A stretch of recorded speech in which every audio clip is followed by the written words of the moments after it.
What's up, my totally tubular viewers? And today we have another book roundup, this time of fictional stories. And boy, oh boy, do we have some of the classics. Now, starting off, well, we have War and Peace. Now, the thing is, I don't really care for this book, but I like the artwork of it. So, and I heard that like it's really good, so I had to get it. And then I read some of it. I was like, well, I can't really follow what the characters are doing, so it's like, well, you know what? I'm just gonna keep it anyways because it looks pretty badass.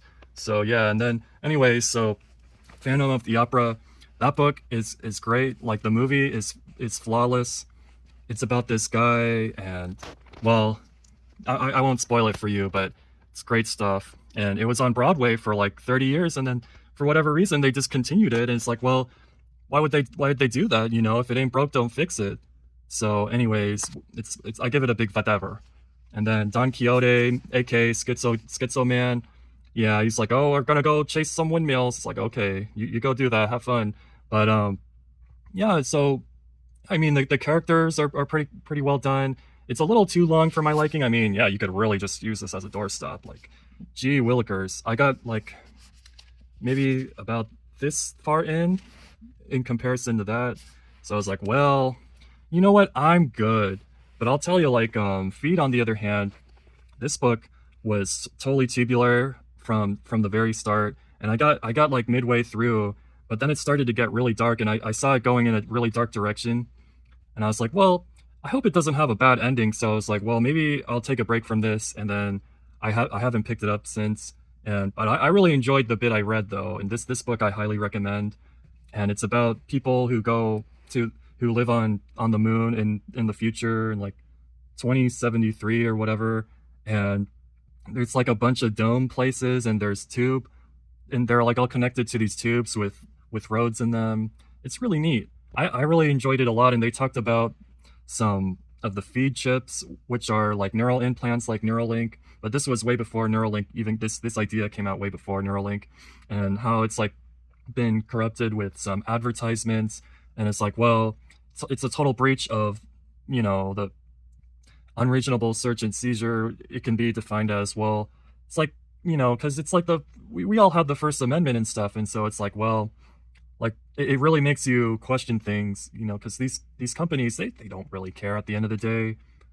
And so yeah, I mean, now Neuralinks, it's good if you're like in a position where you're like, oh, I can't do anything anyways to change my life. Like if I have a debilitating condition like paralyzed to the neck down, yeah, sure, I'll put it on.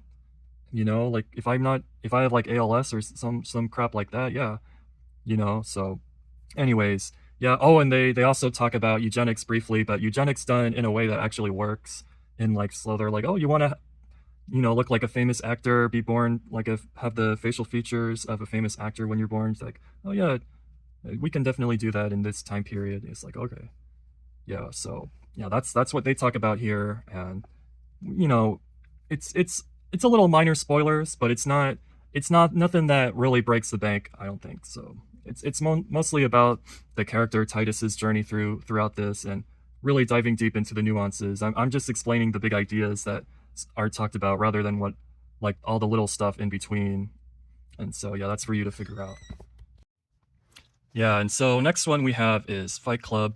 Now, this book it was banned for a little while, surprisingly, but um people just really had one heck of a heyday when that came out. And yeah, so it's such a, it's like you read it and you can't put it down. It's so fascinating.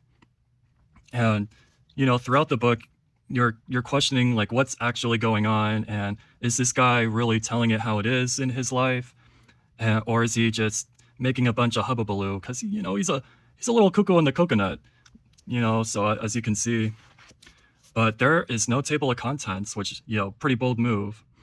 But you know, and that it starts off with like all this symbolism, and like the plot twist, the characters, like everything is just, oh, it's just chef's kiss. And then we have the last book, and then I also want to recommend The Giver, because I saw the movie and it was really good, and I read a little bit of the book, and that was also pretty awesome. But I'd say, unlike the Fight Club, where the movie is as good as the book, it's probably the book's better than the Giver movie. But anyways, yeah, this is Dante's Divine Comedy, and we all know Dante Alighieri. He's the dude who found the Italian language way back when, and yeah, he was pretty influential to say the least.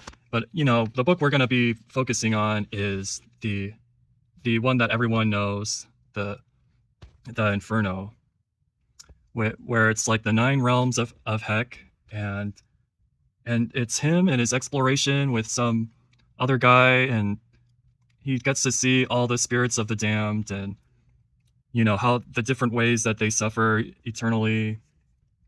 And it's pretty fascinating.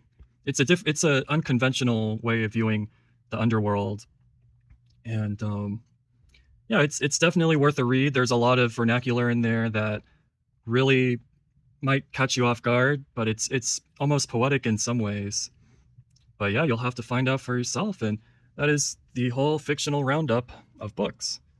Thanks for watching.